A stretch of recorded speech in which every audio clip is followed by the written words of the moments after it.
जाती, बिजनेस ठीक हो जाता।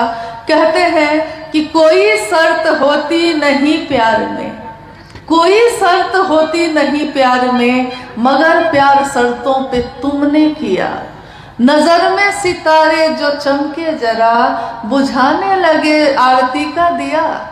मतलब थोड़ा सा सुख जब जैसे ही आया तो महादेव को छोड़ दिया, आरती का दिया ही बुझाने लगे। नहीं, और कोई शर्त प्रेम में रखता है कोई? अपने बेटा से कोई शर्त रखा है आपने कभी कि हम तुमको प्रेम करते हैं, लेकिन शर्त है कि तुम मेरी सेवा करोगे तभी हम तुम्हारा लालन पालन करेंगे? मैंने कभी अपने बेटे बेटी से ये शर्त नहीं रखी। मैंने अपने भाई से ये कभी नहीं कहा कि भाई तुम हमेशा मुझको प्रेम से बोलोगे तभी मैं तुमको राखी बांधने आऊंगी, अगर किसी दिन मुझसे झगड़ा किया तो नहीं बांधूंगी। ऐसा किसी बहन ने अपने भाई से किया है?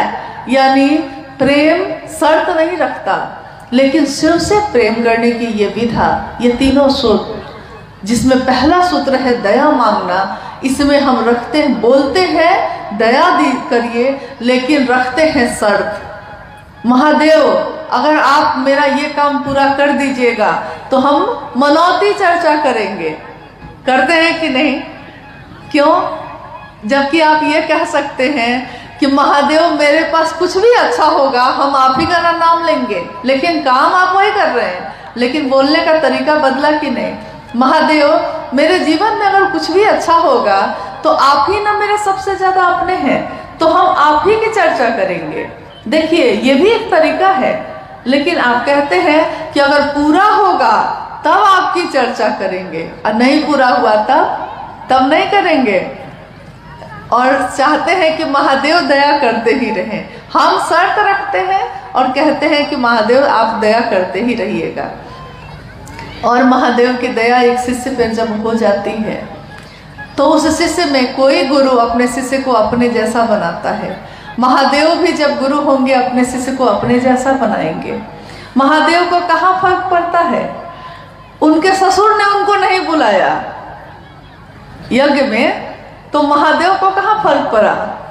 उन्होंने माँ सती को भी मना किया, तुम भी मत जाओ, छोड़ो, सबको बुलाया है, बुलाने दो। न मान का भय न अपमान का भय, जहाँ सारी चीजें खत्म हो जाती हैं वो है महादेव। और उस महादेव का एक रूप है जगत गुरु शिव का।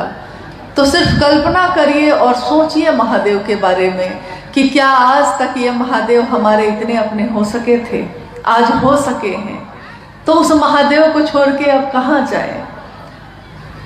महादेव कितनी मुश्किल से मिलते हैं, कितनी मुश्किल से मिले हैं हम लोगों को। न जाने हम लोगों ने कितने जन्म लिए होंगे, न जाने कौन सा कर्मफल होगा कि ये मानव का तन मिला है, इंसान का शरीर मिला है, तब कहीं जाकर शिव गुरु के रूप में मिले हैं। तो जो महादेव इतनी मुश्किल से मिले हैं, तुमसे एक पल में कैसे बिछड़ जाए हम, जिससे मिलने में शायद जमाने लगे, शायद महादेव से मिलने में जमाने लग जाएंगे, उनसे एक पल में हम कैसे बिछड़ जाएं। तो मान लिया है तो मान के रखिएगा, नहीं माना है तो मानने की कोशिश करिए, और मान कर बैठ भी गए हैं अगर तो फिर से चलाने की कोशिश करिए। और दूसरों को जो दीजिएगा वही आपको भी मिलेगा। इसलिए दुनिया में प्रेम दीजिए, सम्मान दीजिए, शिव के लोगों का सम्मान करिए।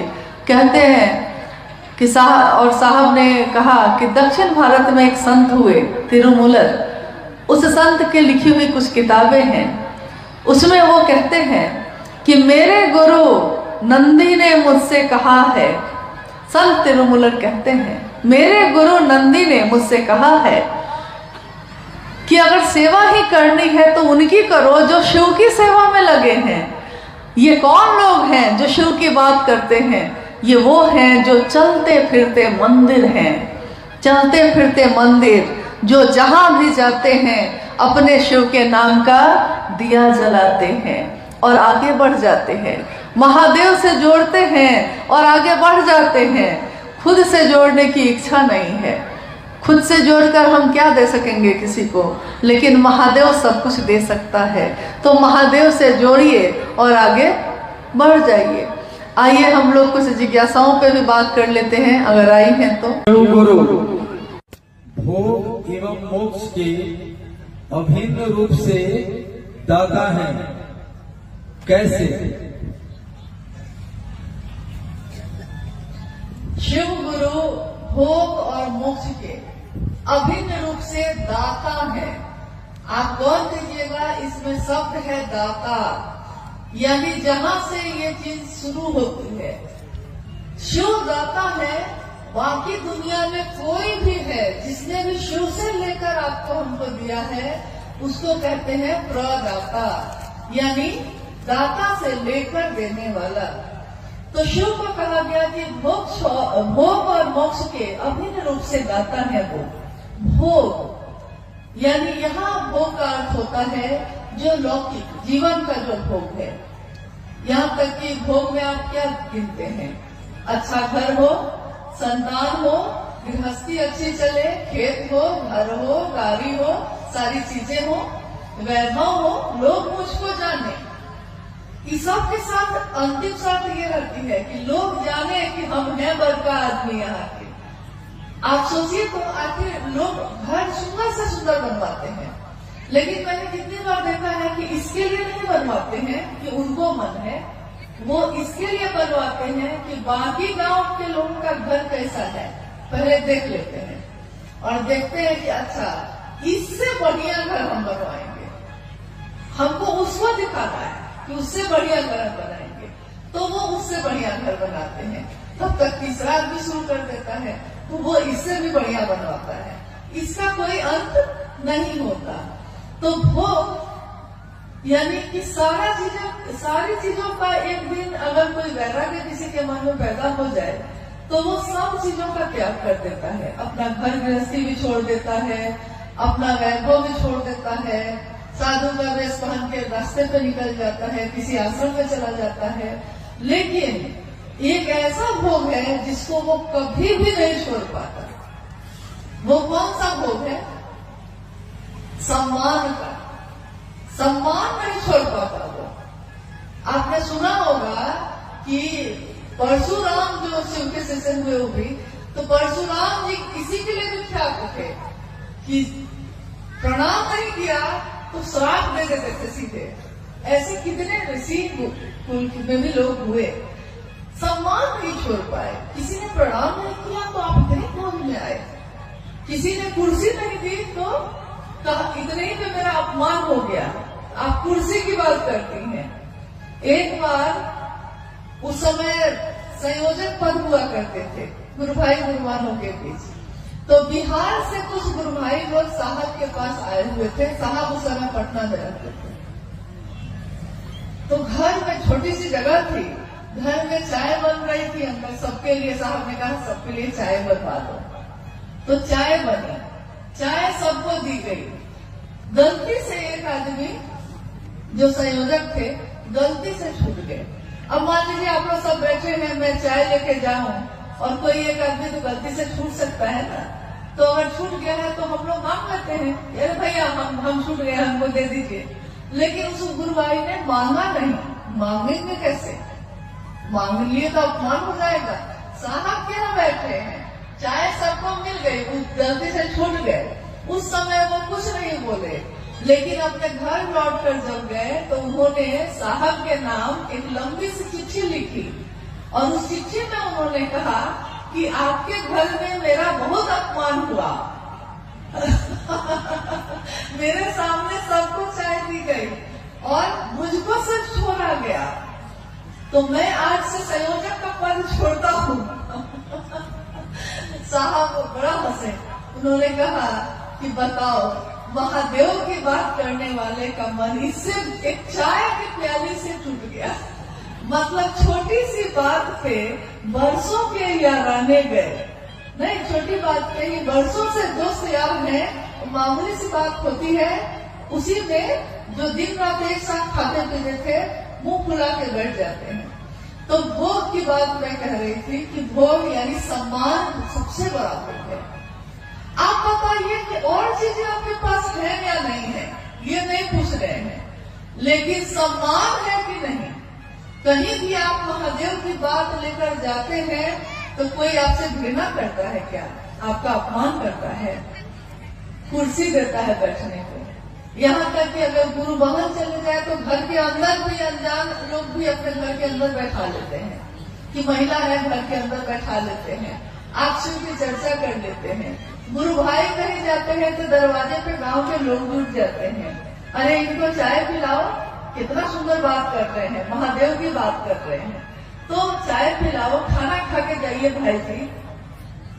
यानी जहाँ कोई पूछता भी नहीं था मुझको, इसी रास्ते से करना कितनी बार गुजर जाते, क्यों कोई मेरे रहने की व्यवस्था करता, क्यों कोई मेरे लिए खाना बनाता। लेकिन इससे बड़ा भोग और क्या होगा इस धरती पे?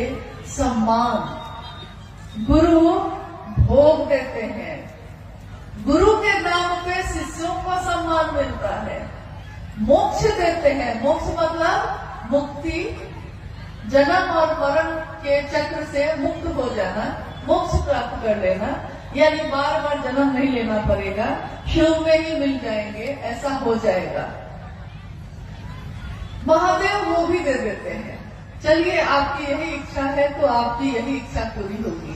लेकिन एक बार साहब ने पूछा चर्चा स्थल पे कि शिव के शिष्यों को अगर गुरु भोग और मोक्ष दोनों देंगे, दोनों दे देंगे, लेकिन जिसने शिव को चाहा है, जो शिव के नाम पे दीवाना है, मस्त है, पहले गुरुवार ने कहा कि हम लोग मस्त हैं, महादेव की बात करके हम लोग मस्त रहते हैं। देखिए, जो गुरु के नाम पे मस्त है, दीवाना है, उसको गुरु अगर भोग और मोक्ष दोनों अभिन्न रूप से एक साथ देते हैं, वो लेगा कि नहीं लेगा? क्या करेगा?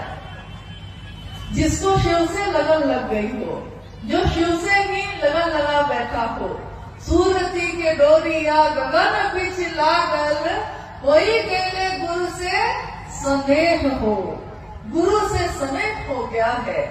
सुरती की डोरी यानी यादों की जो डोरी है कहाँ लग गई है? तो गगन बीच लागल, गगन के बीच जो शिव है ना, वो केंद्र में जो है, मेरी याद, मेरे दिमाग की हर चीज, मेरे दिल की हर चीज वहीं पे लग गई है।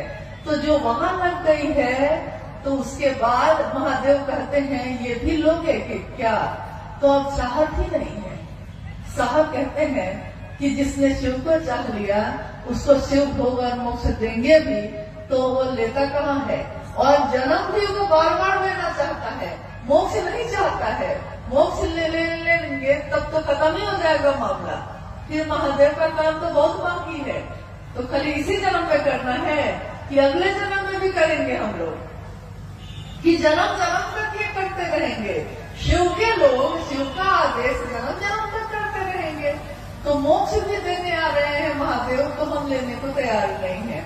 महादेव भी कहते हैं कि हमेशा हमको पागले लोग से पाला पड़ता है। कोई उनके यहाँ ढंग का है, भूत है, बैताल है, पिशाच है, देवता भी है, गंधर्व भी है, सब अलग अलग तरह के लोग हैं। उनको भी लगता है कि देखिए, तो गुरु भोग और मोक्ष दोनों अभिन्न रूप से देते हैं। हाँ, अगर आप लेना चाहिए तो अब आप लेना क्या चाहते हैं? बात तो ये है।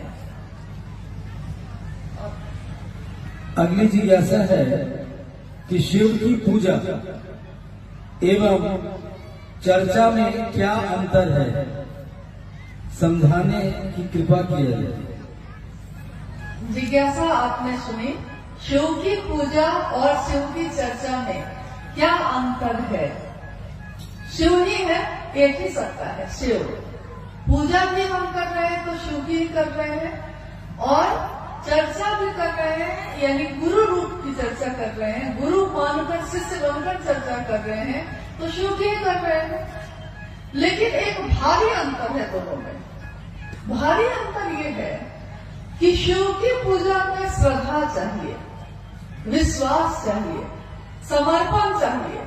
शिव की पूजा यानी कि पूजा में हमारे बुजुर्ग कहते हैं हाथ जोड़ के सिर झुकाओ, आंख बंद करो, मन महादेव पे लगाओ, विश्वास रखो, विश्वास करो, समर्पण करो, श्रद्धा रखो, तब होती है शिव की पूजा। और शिव की चर्चा में विश्वास नहीं है तब भी कोई बात नहीं है, श्रद्धा नहीं है तब भी कोई मामला नहीं है, समर्पण नहीं है तब भी कोई फर्क नहीं पड़ता है। यानी साहब महेंद्रानंद जी कहते हैं कि अविश्वास में, अश्रद्धा में, संशय में, विचारों में ही नहीं कुविचारों में भी शिव आपके गुरु हो सकते हैं। सिर्फ एक विचार, कुविचार मतलब कि महादेव के लिए अगर खराब भी सोच आप रखते हैं ना, तब भी वो महादेव आपसे रिश्ता जोड़ देता है। आप कुछ भी सोच के सकिए, लेकिन लोहा अगर सटता है पारस से तो सोना ही बनता है, वो कैसे भी सके, तरीका चाहे उसका जो हो। यानी शिव की पूजा में श्रद्धा चाहिए, विश्वास चाहिए, समर्पण चाहिए। और महादेव की चर्चा में विश्वास हो तब भी ठीक, अविश्वास हो तब भी ठीक। मास्टर को कोई फर्क नहीं पड़ता कि आप उस पर विश्वास करते हैं कि नहीं करते हैं। खाली क्लास में चले जाइए, वो मास्टर तो पढ़ा ही लेगा। वो चाहे जबरदस्ती पढ़ाए, चाहे खुशी खुशी पढ़ाए, लेकिन पढ़ा के बच्चा को कलेक्टर बना ही देता है। मास्टर पढ़ा लेगा। तो महादेव के पास जाने के लिए श्रद्धा है तो जाइए, क्योंकि श्रद्धा तो भक्त को होगी, समर्पण तो भक्त को होगी। क्योंकि पहला सूत्र कहता है शिव से दया मांगना याचना की अभिव्यक्ति है, भक्ति की अभिव्यक्ति है। दया मांगना, याचना करना भक्ति की अभिव्यक्ति है। और भक्त कौन होता है? हम लोग अमूमन बोलचाल की भाषा में कहते हैं कि अरे ये अमुक चीज के भक्त हैं, ये इनके भक्त हैं। लेकिन भक्त होना बहुत बड़ी बात होती है। हम जब कहते हैं कि कोई विचार में शिव को गुरु माना है, विचार भी जब घने होते हैं, घनीभूत होते हैं, तब वो भाव बनते हैं। भाव भी जब घनीभूत होते हैं तब वो प्रेम बनता है। प्रेम भी जब घनीभूत होता है तब कहीं जाके भक्त होता है, तब भक्ति होती है। तो क्या वैसी भक्ति हम लोग की है कि शिव नहीं तो कोई नहीं? क्या उमा के जैसा है कि वरहू शंभु नहीं तो रहूं कुंवारी, वरण होगा तो सिर्फ शिव का नहीं तो किसी का नहीं होगा? क्या ऐसी भक्ति है? अगर है तब भी शिव के लिए है आप, और नहीं भी है अगर, तो ये रास्ता बहुत सरल है कि गुरु मान लीजिए, तू गुरु बनाना हो जेकर देहल चोला बा, दुनिया का भी तोहके देवे वाला भोला बा। तो दुनिया क्या देती हमको? दुनिया तो कभी प्रेम देती है, कभी अपमान करती है, कभी अपना बनाती है, कभी पराया कर देती है। लेकिन महादेव तो ऐसा नहीं करते। वो एक बार अपने हो जाते हैं तो हमेशा अपने ही रहते हैं। तो शिव की पूजा और शिव की चर्चा में, दोनों में बड़ा भारी अंतर है। लेकिन शिव की चर्चा आपके मेरे मन में धीरे धीरे शिव के विचार को, उन्हीं के भाव को, उन्हीं के प्रेम को, उन्हीं की भक्ति को गहरा करता चला जाता है। और साहब महेंद्रानंद जी ने कहा है कि शिव की शिष्यता में एक ही चीज अनिवार्य है। क्या? शिष्यानुभूति पढ़ी है आपने? साहब की बोली हुई, वो लिखी हुई किताब है, छोटी सी, 1990 के दशक में छापी गई थी। आप में से किसी ने शिष्यानुभूति पढ़ी है? आओ चले, शिव की और किताब में भी है वो। आपने किसी ने पढ़ी है? गढ़वा में कोई पढ़ा ही नहीं शिष्यानुभूति? पढ़े हैं ना कुछ लोग? तो उसमें एक ही चीज अनिवार्य है, कुछ नहीं है तो कोई बात नहीं, अस्थाई शिष्य भाव, यही एक अनिवार्य चीज है। लेकिन ये अनिवार्य चीज जो है बड़ा मुश्किल है, बहुत कठिन है। लेकिन करत करत अभ्यास के जन्मति होते सुजान, करत करत अभ्यास, यानी शिव की चर्चा करते करते, शिव की बात करते करते, दूसरे को स्टेशन पहुंचाते पहुंचाते हम भी पहुंच जाते हैं। दूसरे को महादेव का रास्ता दिखाते दिखाते हम भी उस रास्ते पे चलने लगते हैं। कहता है ना, हमको नहीं देखा हुआ है, तुम दिखा दो, तो हम भी तो उस रास्ते पे चल देते हैं। तो शिव की चर्चा करते करते हमारा मन धीरे धीरे धीरे धीरे शिव के लिए अस्थायी भाव से आने लगता है। एक जिज्ञासा है, शिव गुरु को मानते हैं, उनसे दया भी मांगते हैं, नमन भी करते हैं, पर चर्चा नहीं कर पाते हैं, तो शिव मेरे गुरु नहीं होंगे क्या? चर्चा कैसे कर पाए? दया मांग पाते हैं, नमन कर पाते हैं, लेकिन शिव की चर्चा नहीं कर पाते। शिव से दया मांगना, अगर आपने पहला सूत्र ठीक से कर लिया है तो ये हो ही नहीं सकता है कि आप चुप बैठिएगा, क्योंकि उसके बाद तो आप जो बोलना शुरू करते हैं।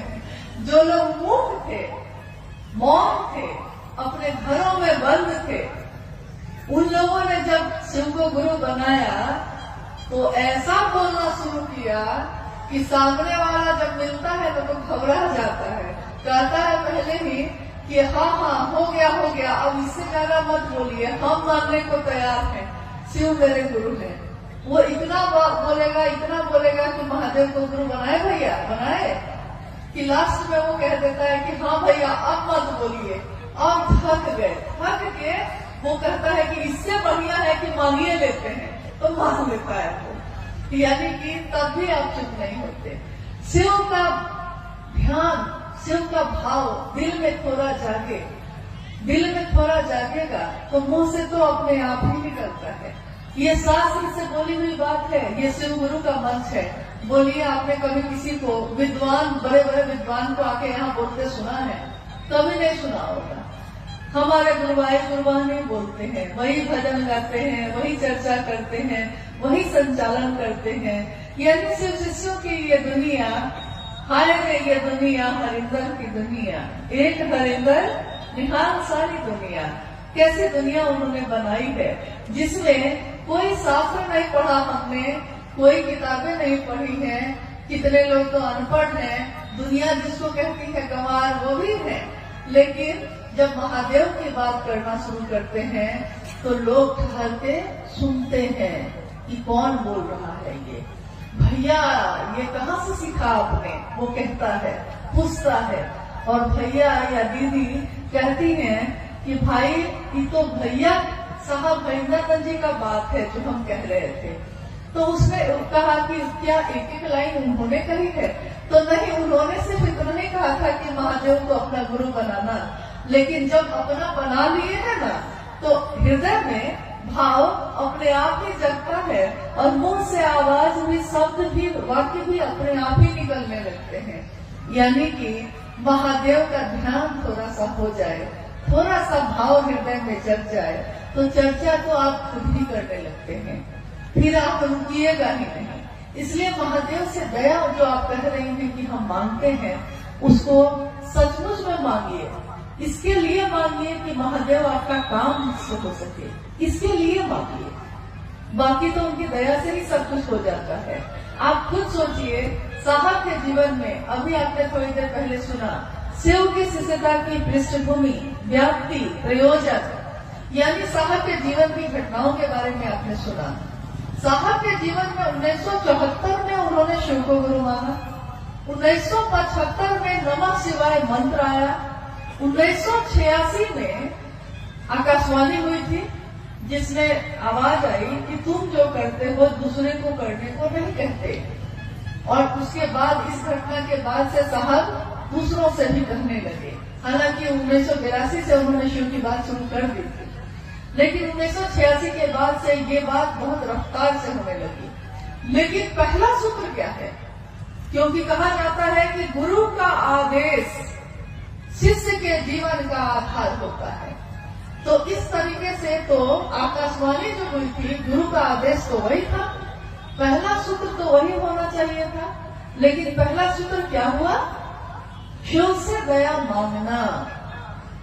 यानी शिव से दया मांगना।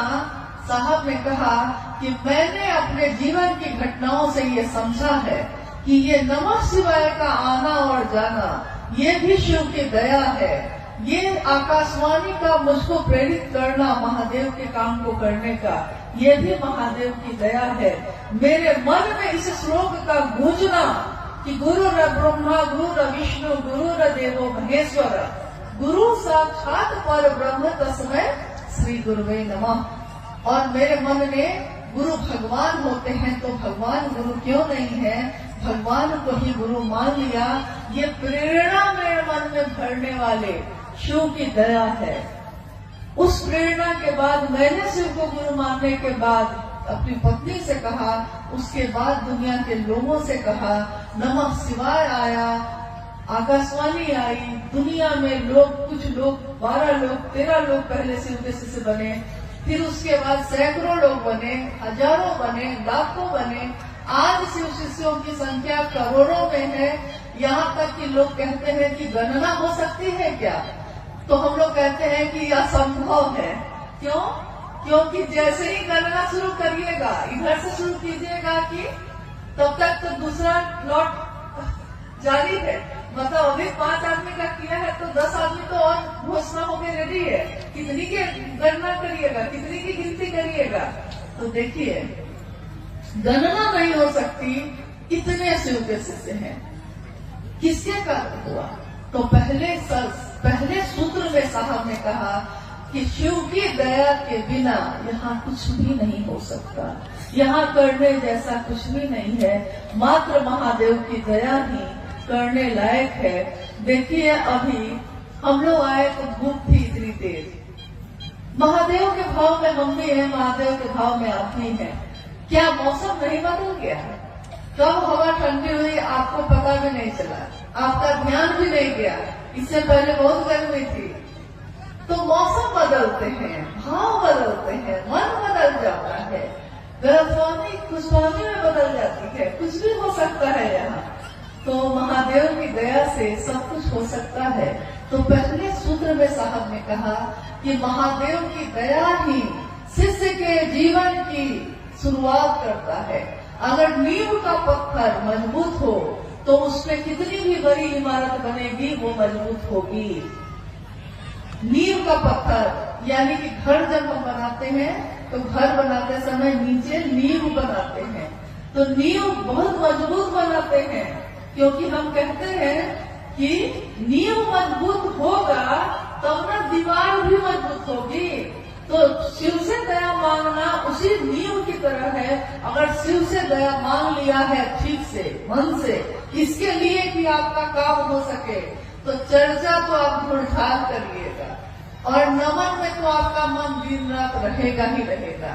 इसके सिवा और कोई चारा नहीं है। अब क्या एक अंतिम हाँ, एक अंतिम जिज्ञासाएं तो बहुत हैं, लेकिन हम सभी समय में बंधे हैं, इसलिए एक अंतिम जिज्ञासा है कि हम गुरु भाई बहनों, हम गुरु भाई गुरु बहनों के जीवन में महाशिवरात्रि का क्या महत्व है? हम लोग महाशिवरात्रि क्यों मनाते हैं? हम सभी गुरु भाई गुरु बहन यानी शिव के शिष्य, हम सभी गुरु भाई गुरु बहनों के जीवन में महाशिवरात्रि का क्या महत्व है? हम महाशिवरात्रि क्यों मनाते हैं? जब साहब मधेपुरा में रह रहे थे उसी समय मां नीलमानंद जी ने कहा कि हमने शिव को गुरु बनाया है तो हम लोग को शिव के लिए कुछ करना तो चाहिए, तो हम क्या कर सकते हैं? और कमरे में कुछ लोगों के साथ शिव चर्चा शुरू हो चुकी थी। तो साहब ने कहा कि भाई क्या किया जाए बताओ। मां नीलम ने कहा कि शिवरात्रि का आगमन हो रहा है, क्यों नहीं हम सभी जो कुछ गुरु भाई गुरु बहन हैं हम मिलकर शिवरात्रि का आयोजन करें। तो साहब ने कहा कि ठीक है किया जाए। लेकिन उस समय ज्यादातर जगहों पे हरे रामा हरे कृष्णा का बोल चलता था, यहाँ तक कि माँ दुर्गा के मंदिरों में भी, शिव के मंदिरों में भी हर जगह हरे रामा हरे कृष्णा होता था। तो साहब ने कहा कि यार इन महाशिवरात्रि का आयोजन है, शिव की पूजा करेंगे लेकिन बोल क्या होंगे, हम बोलेंगे क्या उसमें? तो माँ नीलमानंद जी ने लिखा, हरा भोला हरा भोला, भोला भोला हरा हरा, हरा शिवा शिवा, शिवा शिवा हरा हरा। और इसी धुन पे उस समय शिवरात्रि का आयोजन हुआ। सभी लोगों ने इस धुन पे को गाया। उसके बाद साहब आ गए पटना। पटना में जो उनका घर था वो छोटा सा फ्लैट था।